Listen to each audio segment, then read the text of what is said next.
La Voz de América presenta.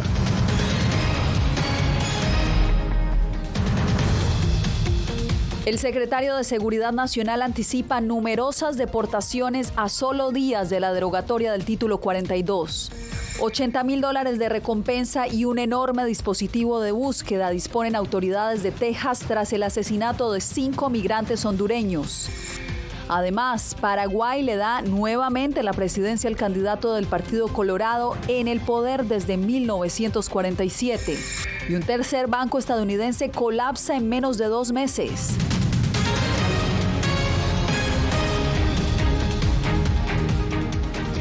Tras la pista del asesino de 5 hondureños, permanecen autoridades en inmediaciones de Cleveland, Texas. Con esta noticia iniciamos esta emisión del Mundo al Día. Soy Yasmín López. Un enorme dispositivo de búsqueda se ha desplegado para arrestar al presunto asesino de 5 migrantes hondureños, incluyendo un niño. Laura Sepúlveda conoció que la masacre ocurrió tras pedirle a un vecino que mantuviera silencio para dormir a un bebé. Éramos 15 los que estábamos ahí y de los 15, de hecho, se fue mi hijo de 9 años y mi esposa también. Y 2 personas que murieron protegiendo a mi hija de 2 añitos y medio, a mi hijo de 1 mes y medio. Lo protegieron con un montón de ropa.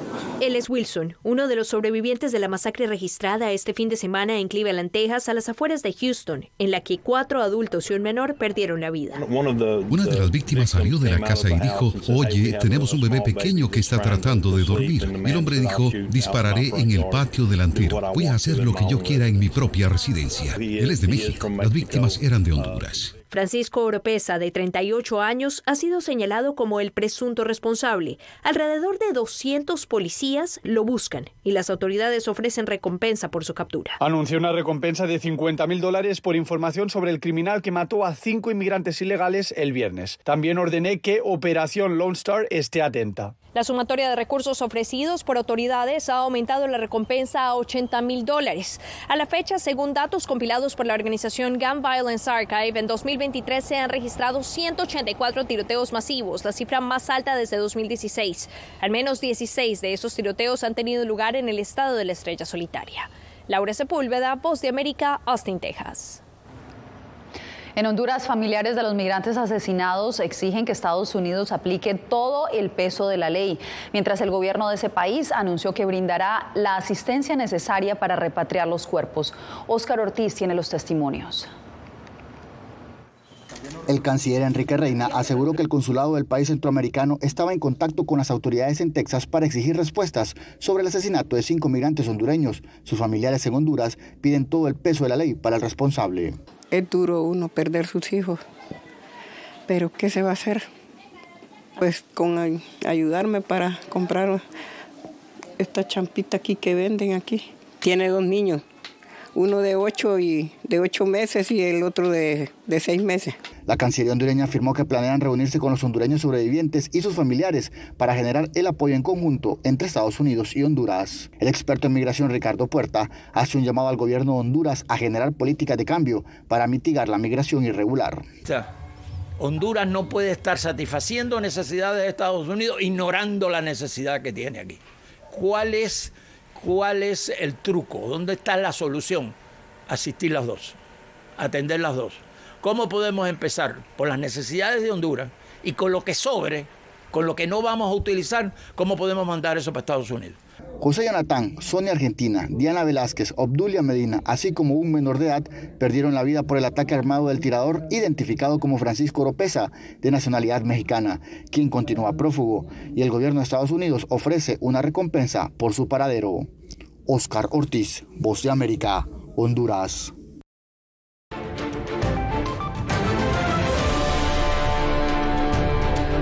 El Departamento de Seguridad Nacional advirtió que se prepara para la deportación de decenas de migrantes a partir del 11 de mayo, cuando sea derogado el título 42. Jorge Agobián, esto sucede mientras miles de personas llevan meses en refugios en México esperando poder pedir asilo en Estados Unidos. ¿Cuál es el plan ahora? Yasmín, según lo recalcó la propia portavoz del presidente Joe Biden durante esta jornada aquí en la Casa Blanca, pues el plan será cumplir el título 8 de la Ley de Inmigración de Estados Unidos. Un título o una ley que ha estado en vigencia desde hace muchos años, solo que tuvo una pausa en los últimos 3 años por el título 42. A partir del 11 de mayo todo eso cambiará, como lo hemos reportado anteriormente en este mismo espacio. Lo que se espera, y para hacerlo en lenguaje sencillo, según han dicho los propios funcionarios de la administración Biden, se esperará mayor deportación y mayor repatriación, y estos procesos, aseguran, se harán de manera express, teniendo en cuenta que ya en los últimos 6 meses el número de deportaciones desde Estados Unidos fue bastante alto. Más de 1.2 millones de migrantes fueron deportados por intentar cruzar la frontera estadounidense de manera irregular durante la primera mitad del año fiscal 2023. Las estadísticas del Departamento de Seguridad Nacional son desveladas a tan solo días de la entrada en vigor del título 8 de la Ley de Inmigración de Estados Unidos, que establece consecuencias y procesos de repatriación acelerada. El título 42 no establece una consecuencia de inmigración. El título 8 del Código de Estados Unidos sí lo hace. Si una persona es deportada bajo el título 8, se encontrará con una prohibición de al menos 5 años para su readmisión al país. En entrevista con la cadena NBC, el secretario de Seguridad Nacional, Alejandro Mayorkas, advirtió que podría haber un gran número de personas intentando llegar a la frontera sur. Y ante ese panorama, este lunes la ciudad fronteriza de El Paso, Texas, declaró el estado de emergencia. Calculamos que hay entre 10 y 12 mil personas que están listas para venir el 11 o 12 de mayo. Sabemos que vendrán más personas justo detrás de ellos y estaremos preparados. Además de la prohibición de ingreso a Estados Unidos durante 5 años, las nuevas medidas anunciadas por la Casa Blanca incluyen procesos de deportación y repatriación inmediata. Las normas también establecerán que el migrante no será elegible para asilo y otras vías legales, lo que ya ha generado críticas de organizaciones humanitarias.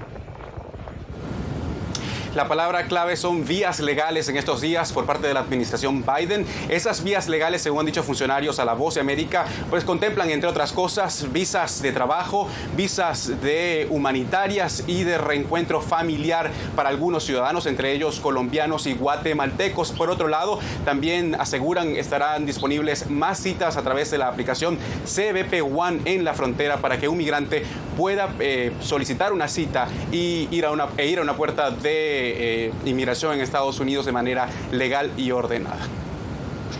Jorge, y mientras estos migrantes esperan, enfrentan múltiples obstáculos. Uno de ellos sería la escasez de agua que enfrentan en la frontera norte de México.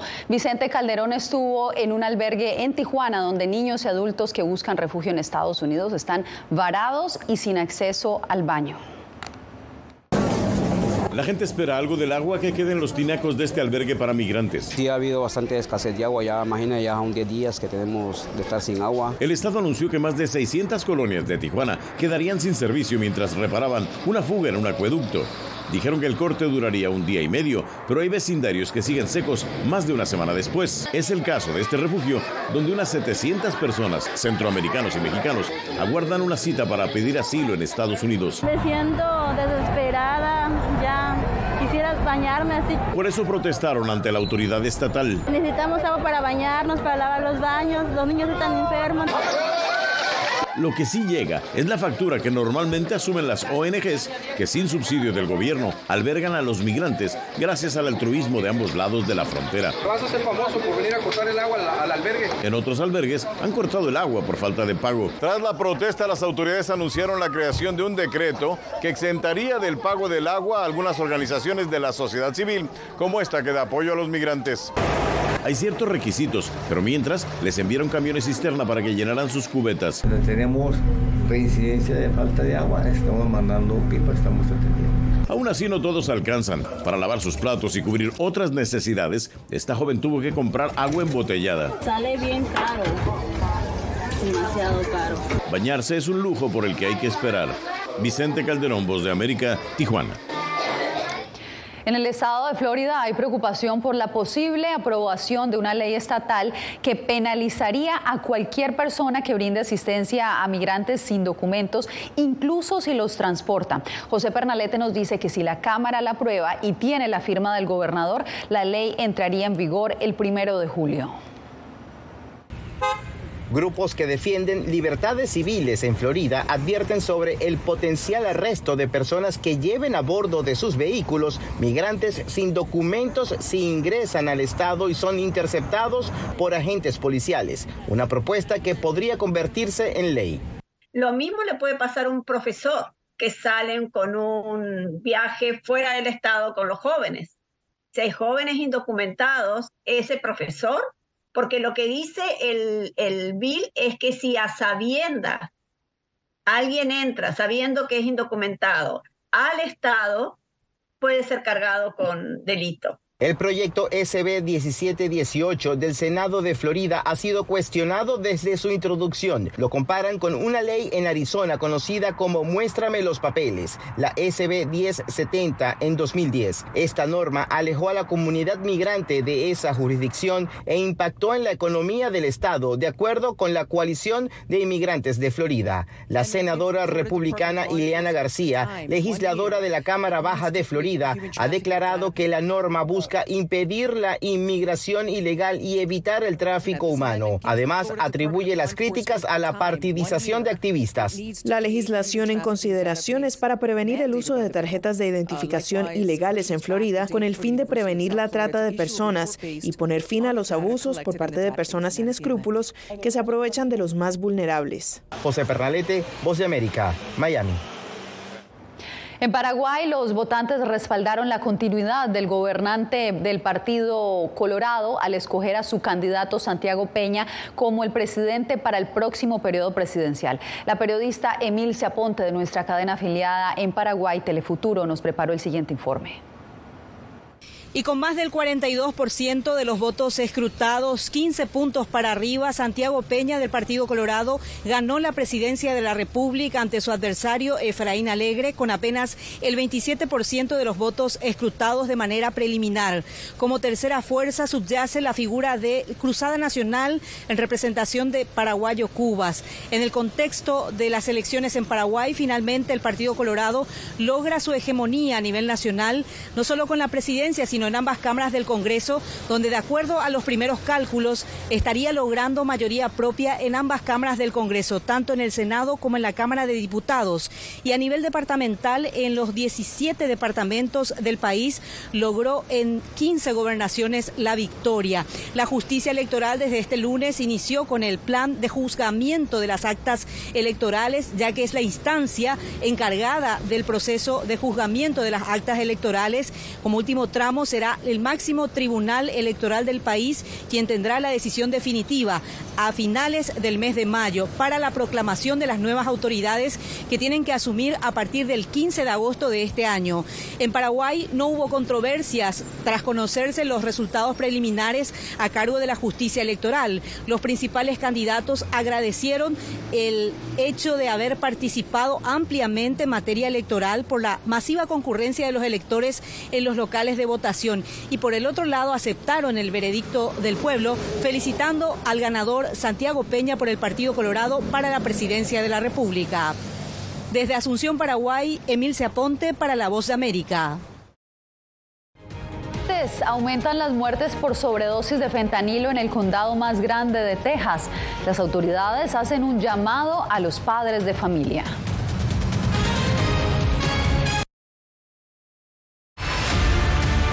No concibo una democracia sin periodistas. El libreto manda a un conflicto constante con la prensa independiente, con los medios de comunicación. Periodismo, la prensa libre importa. Una coproducción de La Voz de América con nuestras afiliadas en la región. Se ejerció esta profesión con mucho miedo. ¿Cuántos periodistas van muertos ya? Por decir la verdad. Disponible en vozdeamerica.com. Algo he aprendido estos últimos años y es el darme cuenta de que nosotros podemos planear todo, pero que la vida tiene cosas para vos que no te imaginas. Me duele porque estoy aquí por ese país que hoy me quitaron. Yo siempre he dicho que la libertad está en la mente. Y el hecho de que tu cuerpo esté en un lugar no significa que no sos libre. Siempre me sentí libre, incluso estando presa me sentí más libre, porque pude darme cuenta que si estaba ahí es porque realmente he elegido qué hacer con mi vida. En tiempos de cambios, cuando el mundo parece incierto y lo que escuchamos no refleja lo que vemos, buscamos la verdad. A través de la pantalla de la... Cuando nos cuentan solo una parte de la historia, perdemos la confianza. En momentos de crisis, nuestros sueños, esperanzas y deseos de un mejor mañana dependen de una prensa libre. En La Voz de América te traemos las historias que la gente se arriesga a ver. Conectamos el mundo y lo unimos con la verdad.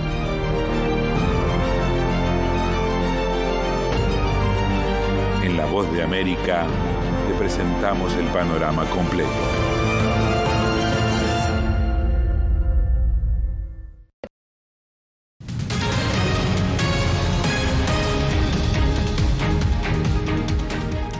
Reguladores federales tomaron posesión del banco First Republic, el tercero que colapsa en 2 meses en Estados Unidos. Jacopo Luzzi ha seguido el tema y nos acompaña en vivo. Jacopo, ¿qué impacto ha tenido la medida? Bueno, Yasmín, el acuerdo se anunció horas antes de la apertura de los mercados bursátiles estadounidenses. Hasta ahora los mercados han reaccionado a la baja, pero no tanto debido a esta noticia, sino debido a la espera de las nuevas políticas económicas que la Reserva Federal anunciará esta semana. Entre tanto, esta adquisición evita que un nuevo colapso afecte a las empresas y ciudadanos de Estados Unidos. Los reguladores estadounidenses tomaron el control del banco llamado First Republic Bank y lo vendieron a JP Morgan Chase este lunes. Un movimiento dramático destinado a frenar una crisis bancaria de 2 meses que ha sacudido al sistema financiero. First Republic, cuyos activos se vieron afectados por el aumento de las tasas de interés, había tenido problemas para mantenerse con vida después de que otros 2 bancos colapsaron el mes pasado, asustando a los depositantes e inversores. Nuestro gobierno nos invitó a nosotros y a otros a dar un paso al frente y lo hicimos. Nuestra solidez financiera, nuestras capacidades y nuestro modelo comercial nos permitieron desarrollar una oferta para ejecutar la transacción de manera que se minimicen los costos para el Fondo de Garantía de Depósitos. JP Morgan asumirá todos los depósitos y sustancialmente todos los activos de First Republic Bank, dijeron los reguladores estadounidenses. Y se estima que tendrá que pagar unos $13,000 millones para cubrir las pérdidas de First Republic. Y déjenme ser muy claro, todos los depositantes están siendo protegidos. Los accionistas están perdiendo sus inversiones. Y muy importante, los contribuyentes no son los que están en el anzuelo, como dije antes. First Republic pasará a la historia como el segundo banco más grande de Estados Unidos por activos en colapsar, después de Washington Mutual, que quebró durante la crisis financiera de 2008. Muchos expertos bancarios dijeron que las tribulaciones de First Republic fueron una reacción tardía a la agitación de marzo, Yasmín, en lugar de la apertura de una nueva fase en la crisis. De hecho, inversionistas y ejecutivos de la industria se muestran optimistas de que ningún otro prestamista mediano o grande corre riesgo ahora de una quiebra inminente. El segundo descalabro bancario más grande en la historia de Estados Unidos. Jacopo, gracias por el reporte. Bien, y cambiamos de información. Las muertes por sobredosis de fentanilo se han incrementado en el condado Harris, el más grande de Texas. Las autoridades aseguran que están tomando medidas para combatir el problema. María del Pilar Hans nos informa desde Houston. El fentanilo es responsable de casi la mitad de las 1.096 muertes por sobredosis en el condado Harris reportadas en el 2022. El doctor Joseph Barón habla sobre la situación en los hospitales. El número de sobredosis por fentanilo ha aumentado de una manera exponencial en los Estados Unidos.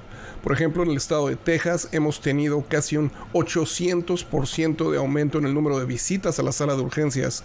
Este opioide es casi 50 veces más fuerte que la heroína y 200 veces más poderoso que la morfina. Una sola pastilla puede ser mortal, según autoridades que anunciaron la formación de un grupo de trabajo para combatir el problema, y el objetivo son los traficantes.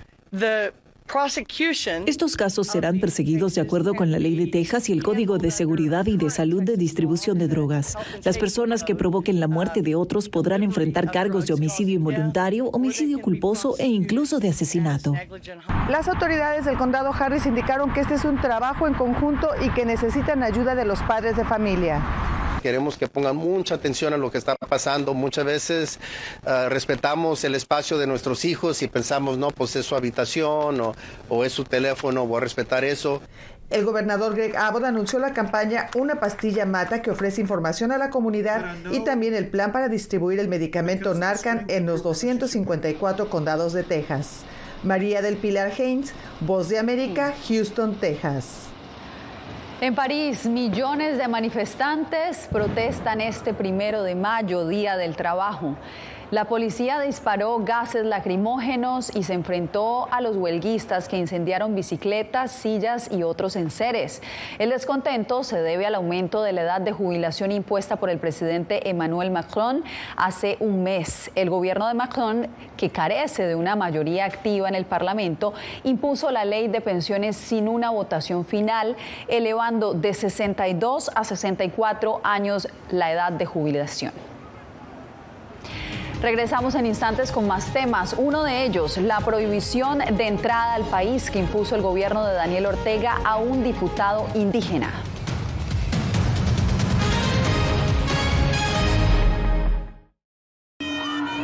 Nunca pensé pasar 2 años y 7 meses en la prisión por nada más pensar diferente a las autoridades de Nicaragua. Una vez que bajamos del avión, acá en Estados Unidos, en Washington, nos damos cuenta que estamos libres porque no sabíamos si también veníamos a una cárcel, no sabíamos nada.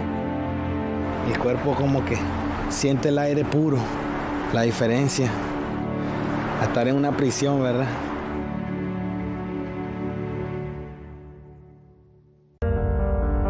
En tiempos de cambios, cuando el mundo parece incierto y lo que escuchamos no refleja lo que vemos, buscamos la verdad. A través de la pantalla de la máquina. Cuando nos cuentan solo una parte de la historia, perdemos la confianza. En momentos de crisis, nuestros sueños, esperanzas y deseos de un mejor mañana dependen de una prensa libre. En La Voz de América te traemos las historias que la gente se arriesga a ver. Conectamos el mundo y lo unimos con la verdad.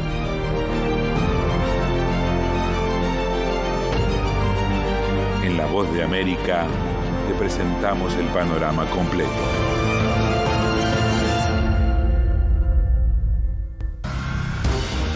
Actualidad. Vamos a ver otra cepa nueva y otra cepa nueva. Análisis. En realidad, mucha de esta gente va a quedar parada de nuevo y va a ser una tragedia humana. Debate. Dejen la obsesión. La obsesión la tienen ustedes. Con la información más allá de los titulares. El tema energético es algo que se está analizando. La inflación es un problema global. 30 y 50 metros están ya las tropas. Su respuesta, doctor. Todas las semanas por La Voz de América.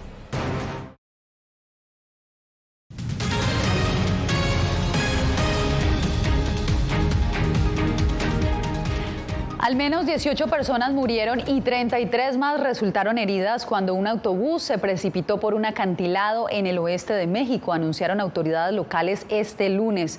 Fotografías publicadas por el Ministerio de Seguridad y Protección Civil muestran el arduo trabajo de los rescatistas para extraer a las víctimas de los escombros.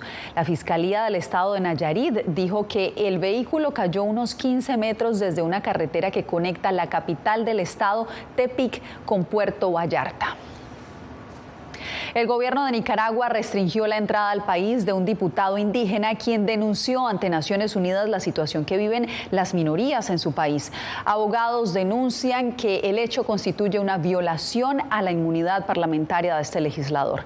Donaldo Hernández nos trae el informe.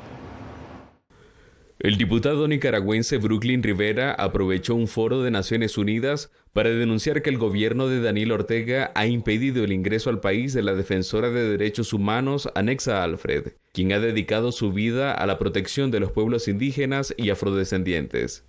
Pedimos su solidaridad activa ante su situación de injusticia.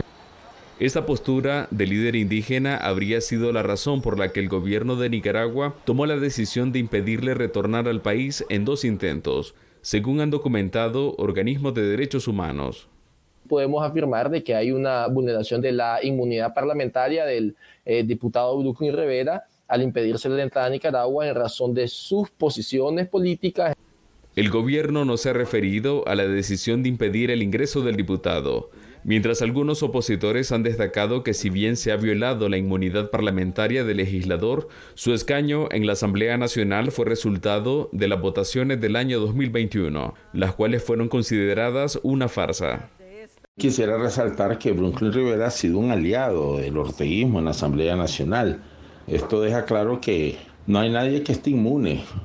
El diputado del partido indígena Yátama no es el primer nicaragüense a quien se le niega el ingreso. A decenas de activistas, abogados, opositores y periodistas también se les ha negado retornar al país. Donaldo Hernández, Voz de América. Al volver, hablamos del auge de drones submarinos, que ahora no solo grandes compañías los operan. Ya regresamos. No concibo una democracia sin periodistas. El libreto manda a un conflicto constante con la prensa independiente, con los medios de comunicación. Periodismo, la prensa libre importa. Una coproducción de La Voz de América con nuestras afiliadas en la región. Se ejerció esta profesión con mucho miedo. ¿Cuántos periodistas van muertos ya? Por decir la verdad. Disponible en vozdeamerica.com. Algo he aprendido estos últimos años y es el darme cuenta de que nosotros podemos planear todo, pero que la vida tiene cosas para vos que no te imaginas. Me duele porque estoy aquí por ese país que hoy me quitaron. Yo siempre he dicho que la libertad está en la mente y el hecho de que tu cuerpo esté en un lugar no significa que no sos libre. Siempre me sentí libre, incluso estando presa me sentí más libre porque pude darme cuenta que si estaba ahí es porque realmente he elegido qué hacer con mi vida. En tiempos de cambios, cuando el mundo parece incierto y lo que escuchamos no refleja lo que vemos, buscamos la verdad. A través de la pantalla de la... Cuando nos cuentan solo una parte de la historia, perdemos la confianza. En momentos de crisis, nuestros sueños, esperanzas y deseos de un mejor mañana dependen de una prensa libre. En La Voz de América te traemos las historias que la gente se arriesga a ver. Conectamos el mundo y lo unimos con la verdad.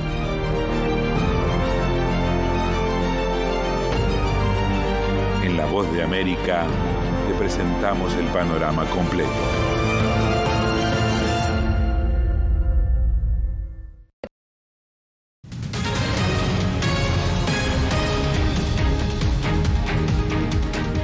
A medida que superan los desafíos de operar en el agua, los drones submarinos están cada vez más disponibles para aficionados, investigadores y agencias públicas. Belén Mora nos muestra. Jesuit Robotics, un equipo de robótica de una escuela secundaria de Sacramento, California, ha diseñado vehículos operados a distancia durante más de una década. Nosotros mismos desarrollamos las pinzas, las cámaras, nuestros sistemas de flotabilidad ajustables modularmente. Recientemente, en una competencia en Long Beach, California, exhibieron este dron submarino llamado Manatee, que puede mapear naufragios o trabajar en proyectos ambientales. Tenemos nuestro software personalizado de inteligencia artificial para la detección. Un reciente descubrimiento que cautivó a muchos fue el del barco Endurance, que se hundió en aguas antárticas en 1915. Ese esfuerzo costó aproximadamente $10 millones. Sin embargo, los vehículos robotizados, que son operados de manera remota, han tardado en despegar entre los aficionados. Varias empresas emergentes están realizando cambios de diseño y agregando tecnología para que los drones funcionen mejor bajo el agua y reduzcan los costos. De que cualquiera o más personas sean ese explorador, esa persona que entiende lo que sucede en su entorno local, es realmente importante. A diferencia de los drones aéreos, la tecnología aún tiene que resolver el problema de las comunicaciones submarinas. Por ahora, estos drones están controlados por una correa. Belén Mora, Voz de América. De esa manera llegamos al final de esta emisión. Les informó Yasmín López. Los espero mañana para una nueva emisión.